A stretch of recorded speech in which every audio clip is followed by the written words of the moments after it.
Hi, I'm Fitz-George, the fire officer for Harrogate Hospital, and these short videos are to show you how to behave, escape and save yourselves and possibly your family in a fire.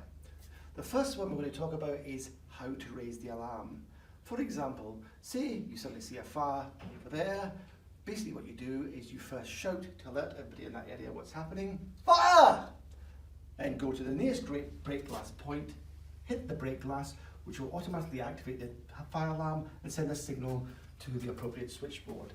Then proceed in an orderly and reasonable fashion. Don't rush, don't panic, don't get upset, and continue to your nearest fire exit, which will be marked by one of these. Through the door,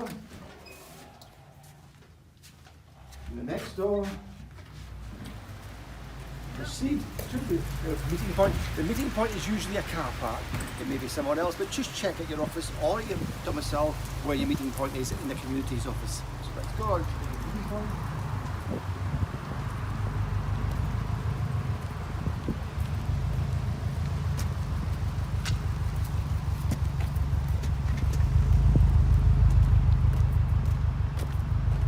And here's your meeting point sign. It's a universal sign. Wherever you are, you should have this sign telling you to wait after you've escaped the premises, a place of complete safety until the arrival of the fire brigade. Don't go on the road, don't put yourself in danger, just wait here with your fire wardens and your managers until the brigade arrives, and then the all clear is given or not, in which case you can do what your managers tell you to do. That's it. I'm now going to explain how we evacuate a premises for progressive horizontal evacuation, which basically means this is an area where there are patients and staff are patient facing. They have a different method to the administration staff or community staff who, as you know, go outside. In this case, we go through two fire doors into a compartment of complete safety. And here's how it's done. Same as before, you see a fire, you shout, fire! Go to the nearest break glass point, hit the break glass, yourself and your patients, and begin to move towards the fire exit in this direction. In this case, the fire is directly behind me. So moving along, slowly, carefully, with enough speed to keep yourself ahead of the fire, you go through the first set of 30-minute fire doors, making sure the doors are closing. If they're not closed, help it, because that's what keeps the fire in that compartment for the time being. We then proceed along, because don't forget we want to get through two doors. Take a right, direction of fire exit, and we come to a second set of fire resisting 30-minute doors. We proceed through this door into the next compartment, and this is the compartment where you will in effect be safe. Let me just, while we're here, explain what a fire door does. This is a typical £4,000 fire resisting fire code NHS door set. Fire resisting 30, you may also see FR30S, which means fire resisting 30 smoke.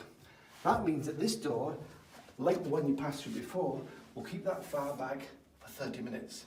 The combination of the two gives you 60-minute protection and allows plenty of time for the brigade to get here and begin to fight the fire. The door itself is robust. It's a fire door keep shut sign, so it's best to keep them shut. In the dome is an intumescent smoke seal. The smoke seal will initially stop the cold smoke from the fire coming through here and entering your compartment. It will rebuff it. When it gets to a certain temperature, the seal itself will expand like the Michelin Man and lock the door in place.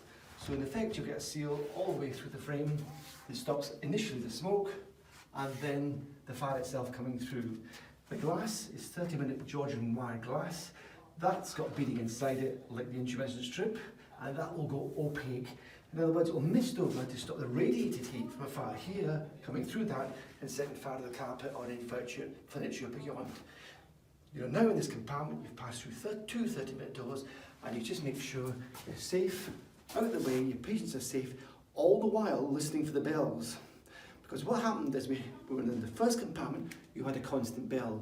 When we moved into that second compartment, you had an intermittent bell that you were passing through, and you want to get to the third compartment where you will hear no bells save the echoes of the bells in there. That means you're safe to stay here, but the minute the bells change to constant, you then have to proceed and keep going to the fire exit in the distance, and again, obey the two-door rule to get away. You may eventually actually end up on the outside, but hopefully you've got your patients in a warm, safe environment and a place of complete safety.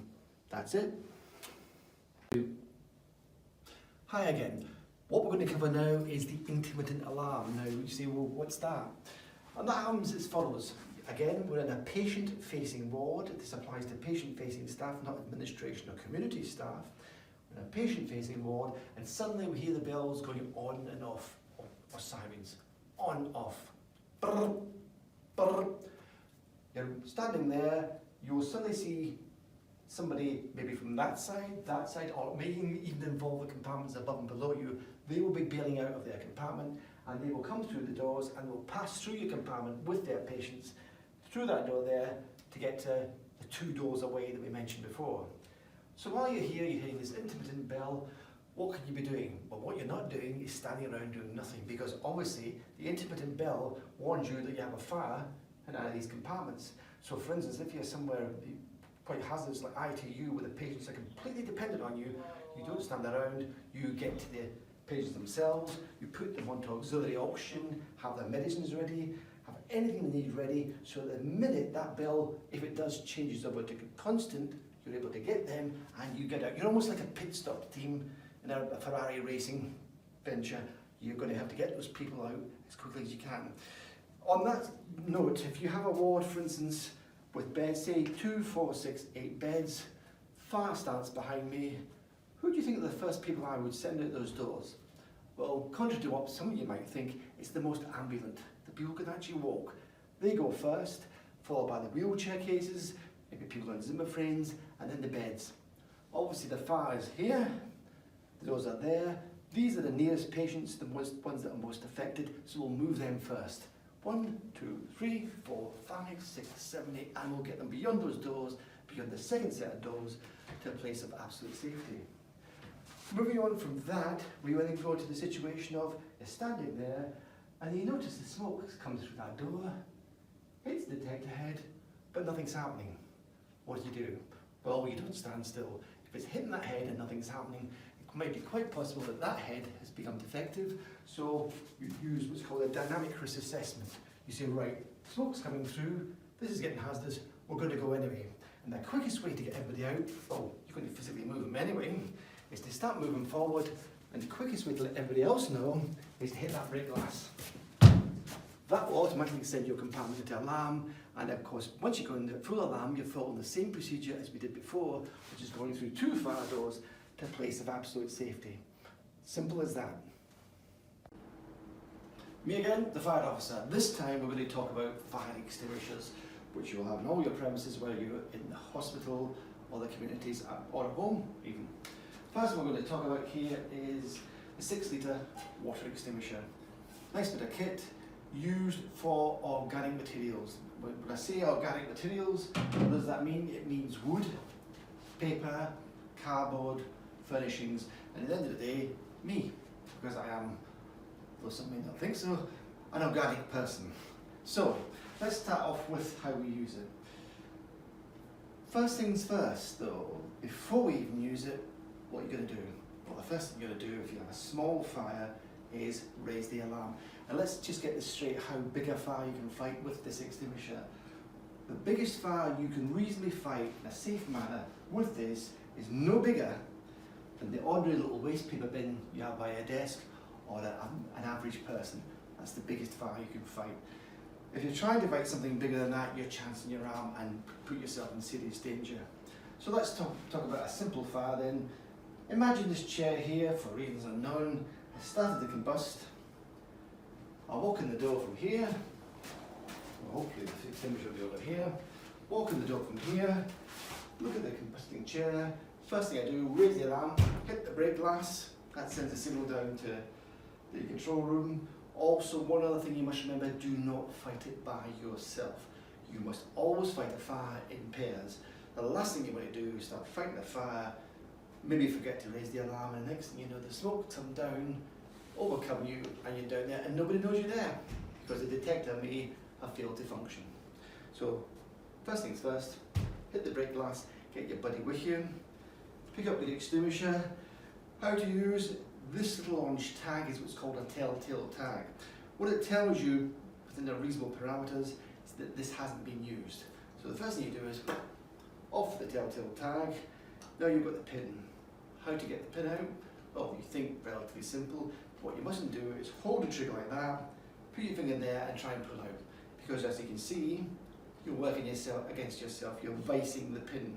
So hand underneath there, finger of the pin, have a magic word. I know that sounds rather strange, but the number of times people forget to take the pin out, then find themselves struggling with the extinguisher can be quite a lot. So I have a magic word, Ozymandias, which is a pun by Shelley.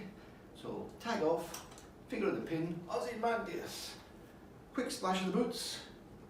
Why have I splashed my boots? Not because I want to be fastidious, it's I simply want to know that I've actually got water in the extinguisher.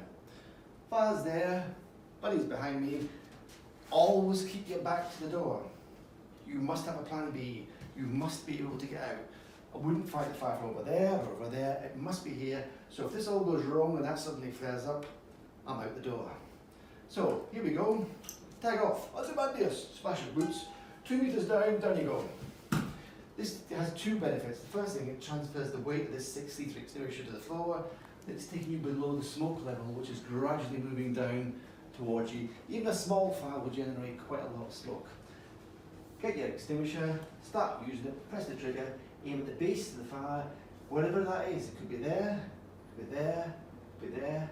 Aim at the base of the fire, side to side sweeping motion, and hopefully the fire should go out. If it's not going out, you get out. Out here, take the extinguisher, out the door, and out.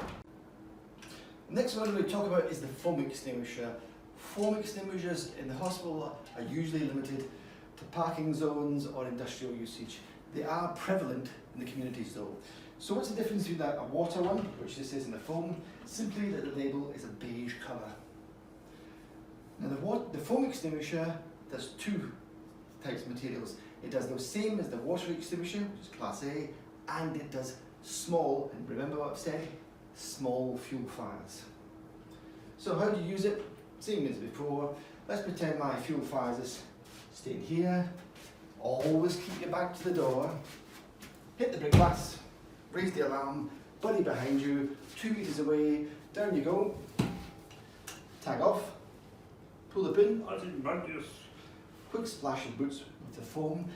With a foam fire, fuel fire with a foam extinguisher, you're actually going to use a different methodology. You're not going to aim at the base of the fire, you're actually going to aim up and let the foam rain down on top of the fuel till it forms a skin, or if that stain was a bit nearer, probably aim at the wall, let it flow over it like a wave, because the methodology you're using, there is some cooling from the foam, but the methodology you're using to put out the fuel fire is asphyxiation. Fire cannot exist below 16% oxygen. We are breathing in 20.95% oxygen. The fire will actually dissipate or go out below 16%. So by putting this wave of foam, or mask of foam for the top, you bring it below 16% and the fire should go out. Again, remember, this is a small fire. Do not tackle big fires with a 6-litre foam extinguisher. And obviously, do not tackle electrical fires with either the water or the foam, or you'll get kickback, possible kickback from the shock. So you've done your bit, covered it with foam, fire persists, again, retreat with your buddy, out the door, and wait for the gate. Hello, this time we're going to look at the CO2 extinguisher. A quick word about duration, by the way, for the extinguishers. Your water and your foam extinguisher will last for no longer than 30 seconds. That's the optimum duration. You might get a little bit more, but 30 seconds. This one here, the 2 kilogram CO2, well, this one there, you're only going to get 6 seconds. So do remember, these are first aid firefighting pieces of equipment. They are not huge devices that are going to go forever. They are not the Tom Cruise fire extinguisher. So let's start. Laptop suddenly combusts. I've come in the door. First thing I'm going to do, hit the break glass, get the extinguisher ready, telltale tag, pin, Ozymandias, deploy the horn. I'm not going to hold it here. Why not? Because if I hold the horn, I may put the fire out, rather than I'll stick my hand to it and have to go down to A&E to get my fingers prized off it. So my hand is going to be firmly underneath here. I've got my buddy with me. Approach the burning electrical equipment. Not down on the knees this time, it's more of a crouch. Here. Do not try and put the fire out from here, because by the time the CO2 gets there, it'll be dissipated into air. And please don't do this. Ooh, ooh. Because it'll just annoy the fire. It must come out in one continuous stream of a 6-second duration. So over the top of the laptop, so you get a ball of gas effect over it, and hit it with everything. 6 seconds, so how 6 seconds? 1 1000, 2 1000, 3 1000, 4 1000, 5 1000, 6 1000, that's your lot. If it's still going, as before, retreat, out the door, and wait for brigade. The last two extinguishers I'm going to talk about, which you probably won't see in the normal hospital or communities area unless you work in catering or maintenance, is the dry powder extinguisher and the Class F wet chemical one. The dry powder extinguisher is just that, it's sodium bicarbonate with small bits of metal, and what you do with that one, same procedure as before, tag, pin, quick test, on your knee with this dry powder, side to side swinging motion. That puts the fire out via a chemical reaction that stops the fire combusting. Remember, that one only has a 12-second duration. Good thing about that one is, it's everything. It'll put everything out. The bad point is, it's very messy. Hence you won't see it in medical areas or areas with very sensitive technical equipment. The other one is the Class F extinguisher. That's like a wand, and that's used exclusively by the catering department in restaurants and cooking areas. You'd use that exclusively on big fat fires. Big fat fire goes up, you get the wand, crouch down, put it over the fat, press a button, discharge the chemicals into the deep fat fryer, and it mixes with the fat, congeals, turns into a mush, it can't combust, and the fire goes out. They then cover it over, stand back, leave it for a couple of hours, and then they can come back once the fat's cooled down, reveal the sludge, remove it, and start again. And that's those two. The last thing I'm going to talk about here, apropos putting fires out, is the ubiquitous fire blanket. They're usually located in your kitchen areas, or they may be on nursing stations. What do we use them for? Yes, you could use them for a wok or a pan with fat in it. We mostly use them though for putting out people. What sort of people? When I used to work in mental health, we used to get patients who sometimes self-immolate or accidentally catch fire. They're a possibility. In the wards, it may be the casual cigarette smoker who's having a fag when you're not looking. Beware of the person on fire. A person on fire suddenly goes into fight, flight and fear mode. They will come towards you, and as a case of what happened in London with the hospital I worked there, they will grab hold of you. I had 2 nurses seriously injured by people on fire. That happens that you push away and you try to get to your fire blanket as soon as possible. So how do you use the fire blanket? Usually they're on the wall like that.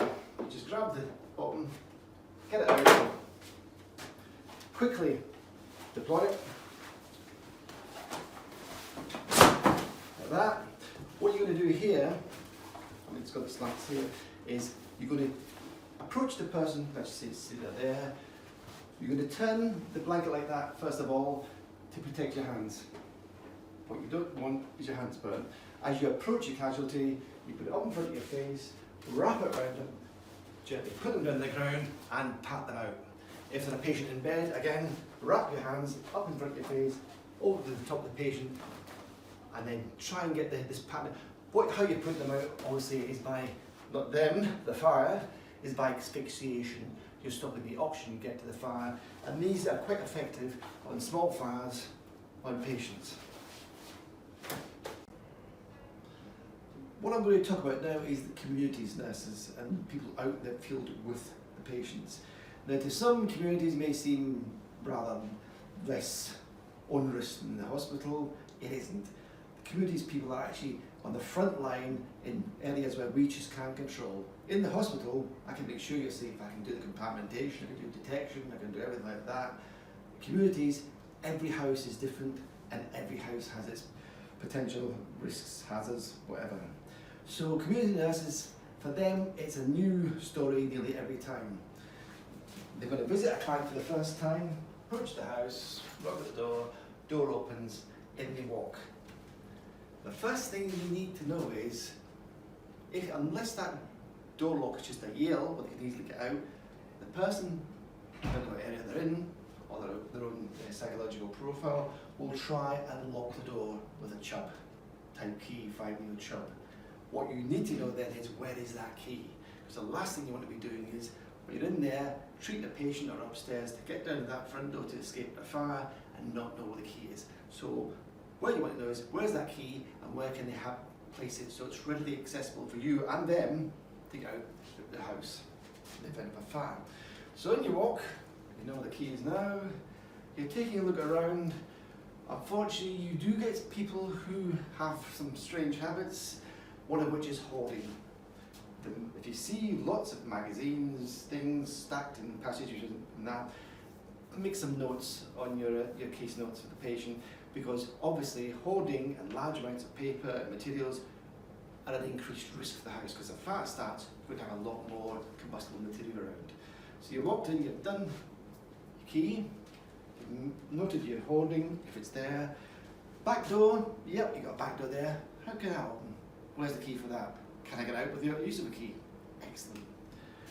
That's the ground floor done. Now, if you're going to be treating people upstairs, again, you always must carry your mobile phones. Never be in a client's house without a mobile phone. That's the only way you have got of contacting the outside world, the fire brigade or other emergency services if you need it.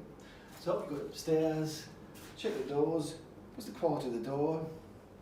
Some can be very light, some can be better quality. That will make a difference if you're cut off from downstairs, the fire in the downstairs lobby. That's going to be a point of defence. Windows, what type of window have you got? Well, sash window, good. Ground floor, you can just get out that. If you have a horizontal window, however, that's going to present a possible problem. How does it open? How are you going to get out? I'm talking about the ones like persimmon, where you have 2 levers to open the window, then you have to climb out over the top. That could be tricky, so evaluate that. Ideally, it could be a horizontal, a vertical window, I should say, where you can just open out like French windows and bail out into the garden. If you're on the first floor, of course, go out to the back garden for this one, look up and see what potential escape methodologies there are there. Trees, drain pipes. Sounds rather over the top, but these may be things you have to use in the event of a fire if you and a client are trapped up there. Moving on from there, you again have the same risks that potentially in the hospitals. Person with oxygen may be a smoker. Evaluate the risk. In hospitals, obviously, there's no smoking, so if anybody's smoking with an oxygen mask, then they can be stopped. At home, the domestic premises, it's their home. They can do it like, but always have your thoughts of safety at hand. You must survive, you must get out, you must be able to get to that front door to get out to call the brigade. In the event of a fire, say there's a small fire that starts to grow, you, the client, and whoever else is there, pets, whatever, you get out. If the client persists in staying there, there's nothing you can do. You must save yourself, you must survive. So you've done everything you can, get out the house, get across the road, don't be too near, otherwise you'll suffer from the radiation of the heat of the fire. If it's a terraced house, and if you can, let the neighbours know either side. Because that fire, especially in an old premises, will start to spill out the main house and hit into the sides.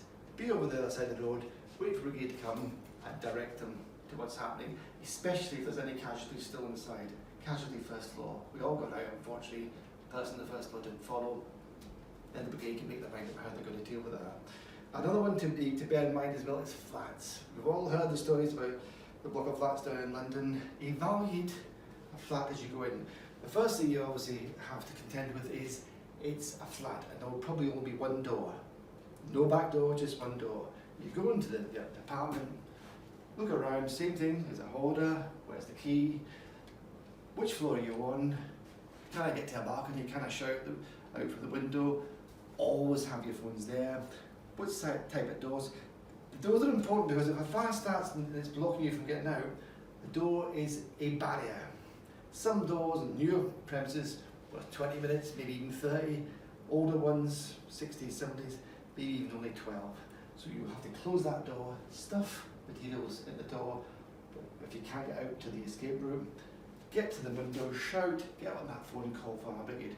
Remember as well, if you happen to be in a metropolitan area where they have very tall blocks, the actual reach of a ladder is only about 18 to 21 metres on a standard engine.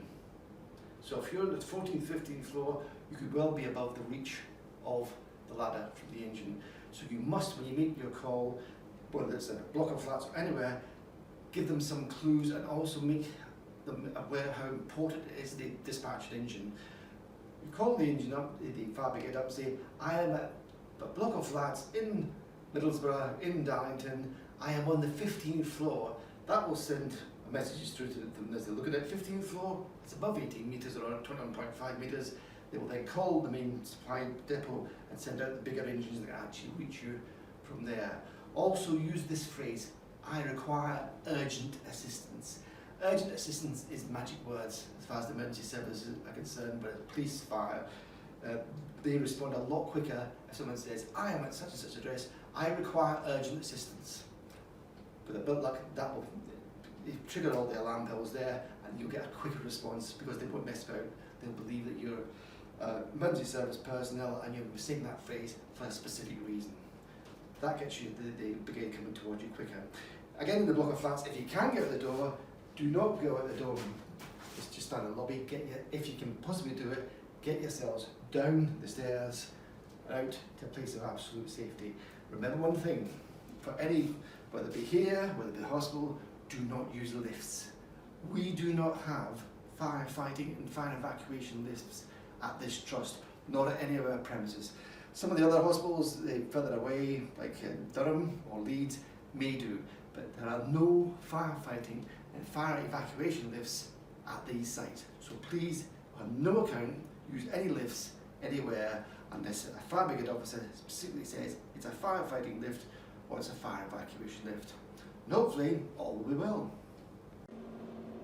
Kitchens, safe? Well, it should be. But unfortunately, we do have some problems at the hospital with some of the basic equipment in kitchens. Like this toaster, for instance, the 6-slice Julep toaster, toast bread day in, day out, no problem. The problem we do have is when people forget to pop the toast up. The toaster does not automatically push toast up after it's toasted. It will just sit there ad infinitum until somebody comes and does that. So what can go wrong? Well, what does go wrong is people put toast in, put that down, set the timer for a rather long period, go out the door, and gradually the toast toasts, and it toasts some more, and then it combusts. Smoke comes up, the heat detector here will detect heat rise, but it doesn't see smoke easily. That's the smoke detectors outside. So the temperature can build up to the, before it gets to the actual trigger level, lots of smoke, and if we're really lucky, and this spoon tells me it may well be, the staff will use a spoon, go into the door, and wedge it open. And of course the smoke comes out, builds up, goes past the threshold, goes out, hits out the smoke detector nearby, and Bob's your uncle. We have 12 firemen, 3 fire tenders, and everybody looking rather embarrassed because of the toast. Please, please, please, if you're going to use a toaster, remember, you must be with it when you're toasting. Toast down, talk to your colleagues, have this door closed at all times, but obviously it does say fire door keep shut. That's a fire door. That will ensure that the smoke wisps out and hits the smoke head outside. So please, I reiterate this, do not leave toasters unattended, because if they're left unattended, smoke goes up, the fire brigade arrives, and we had 52 incidents last year, of which about 25 were toasters. That's 25 deployments of fire engines to here because of burnt toast, when they should have been going to your house, your neighbour's house, or somewhere else to put out a fire. So please, just remember, toasters have to be watched. Ditto the microwaves. Do not put something in the microwave, set it for 2 hours and walk off. If you're going to put something in the microwave, monitor it. Do not put things like macaroni with a little bit of water in there. Forget you've done it. Again, it will combust and set it off. And please, please do not do what Dr. Moorfields did and get your baked potato, wrap it in silver foil, put it in there, walk off to think about medical science, and of course he blew up the kitchen. From that day on, we named him Dr. Potato Head. And you really don't want to get a nickname for making it a mess with a microwave. Thanks very much.